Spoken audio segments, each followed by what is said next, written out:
Kita ke Pak Muslim, lalu nanti siap-siap Pak John Erizal. Terima kasih pimpinan. Assalamualaikum warahmatullahi wabarakatuh. Dari Kepala Bapepti dan jajarannya.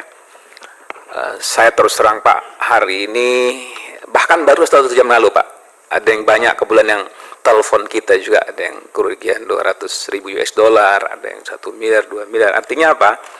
Ini hal-hal seperti mungkin dalam sejarah Indonesia terbesar kali ini Pak. Kalau kita lihat dengan keberadaan Bapepti ini kan jelas Pak, berkaitan dengan pengawasan perdagangan berjangka komoditi ya. Artinya memang kejadian-kejadian ini menjadi catatan buat Bapak ini dan jajaran Bapepti ini. Apakah ini kita biarkan terus Pak? Sehingga korban masyarakat ini terus berjatuhan Pak. Saya juga kebetulan dapil saya Aceh Pak, ini juga terus masuk Pak. Itu ratusan miliar Pak. Artinya apa? Kalau kita hitung-hitung kan luar biasa Pak. Hitung mungkin udah sekian triliun ya. Tentu yang ingin saya dapat gambaran ini sejauh mana nih Bapepti dalam melakukan sosialisasi Pak, terkait dengan indikasi potensi dan peran aset kripto sebagai alternatif. Kita lihat ya, investasi yang menjadi perhatian masyarakat. Tentu juga kita berharap sejauh mana juga kerjasama yang dibangun antara Bapepti dengan otoritas lembaga keuangan lainnya. Ini penting. Jadi sehingga kalau ini tidak dibangun, saya yakin tentu masyarakat terus yang akan jadi korban ya, termasuk juga pengetahuan masyarakat ya Indonesia terhadap dunia blockchain. Ini penting menurut saya ya kan. Yang kedua tentunya Pak Kepala Bapepti ini bagaimana bentuk sinergitas yang sudah dilakukan oleh Bapepti dengan lembaga keuangan lain ya, dengan maraknya aset kripto ya, buatan anak bangsa. Tentu di sisi lain kita bisa lihat juga banyak sekali bukti pergerakan inovasi developer lokal dalam memanfaatkan teknologi blockchain ini. Kita tahu betul para developer lokal ini sudah melihat potensi yang besar ya dari market aset kripto dengan ekosistem. Kita lihat misalnya seperti NFT di sini, Devi, Gamevi dan lainnya ya. Namun di sisi lain juga kita lihat hal tersebut tidak diiringi dengan adanya tata kelola dan regulasi yang mumpuni, maka akan menjadi masalah bagi para user Pak atau konsumen. Di sini saya melihat persoalan regulasi Pak. Jangan sampai setelah kejadian Bapak baru sibuk-sibuk bikin regulasi, padahal ini korban terus berjatuhan. Dan saya yakin kejadian seperti robot trading, kripto ini kan sudah terjadi, saya yakin beberapa tahun lalu juga dengan model yang berbeda. Ini saya yakin juga Bapepti menjadi langkah strategis ke depan ya. Apakah juga Bapepti atau pemerintah sudah melakukan literasi Pak digital terhadap para calon pembeli aset kripto? Kemudian sejauh mana verifikasi dilakukan oleh pemerintah? Kemudian model verifikasi seperti apa?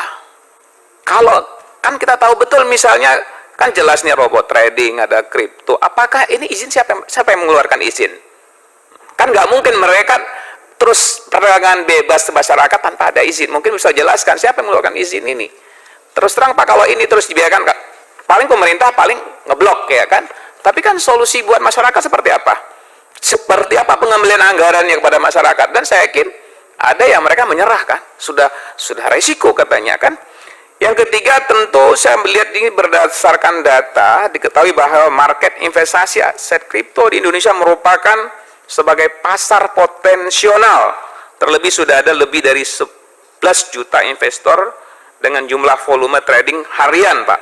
Tahun 2001 saya lihat datanya mencapai 859,4 triliun atau rata-rata 2,35 triliun per hari. Artinya apa? Ini bukan hal yang kecil. Coba bayangkan Pak. APBN berapa? Hampir sepertiga APBN kita Pak. Ini menjadi catatan. Kemudian di sisi lain kita lihat investor ya, juga sama dalam hal melakukan transaksi. Tentu ini seperti apa pengawasannya. Tentu oleh sebab itu bagaimana upaya pengawasan yang sudah dilakukan Bapepti Pak dan KBI. Kita tahu binary option dan robot trading ini ya, juga apakah dalam pengawasan Bapepti seperti apa. Kemudian proses pengawasan juga seperti apa. Tentu di sini banyak ditemukan semacam kendala yang pada akhirnya juga menghambat iklim daripada investasi kripto Indonesia kan. Bahkan malah menjadi masalah bagi para konsumen. Tentu saya berharap Pak, tentu hampir semua saya bicara mengarah ke Pak Pepti. Artinya harus ada langkah-langkah konkret Pak hari ini. Sekarang korban sudah berjatuhan Pak, apa langkah dalam rangka pengembalian? Dan rata-rata saya yakin banyak sekali nggak kembali Pak. Apalagi ketika ini sudah diblok Pak. Bagaimana cara membuka ini? Ini tentu Pak, hari ini kita Komisi 6 DPR sebagai fungsi pengawasan, tentu kita akan membela kepentingan masyarakat Pak. Bapak juga sama pastikan akan membela kepentingan konsumen, masyarakat. Tapi apakah kita biarkan terus seperti ini Pak? Kalau tidak ada langkah-langkah, harusnya setiap pergerakan ketika bisnis robot trading, kripto, ini kan harus jauh-jauh hari dibaca oleh Bapepti. Kemana arahnya Pak? Kalau ini kita nggak baca, kita biarkan terus. Bahkan mungkin dari Bapepti sendiri juga seolah nggak mau tahu Pak. Jadi langkah-langkah ini harus dilakukan Pak.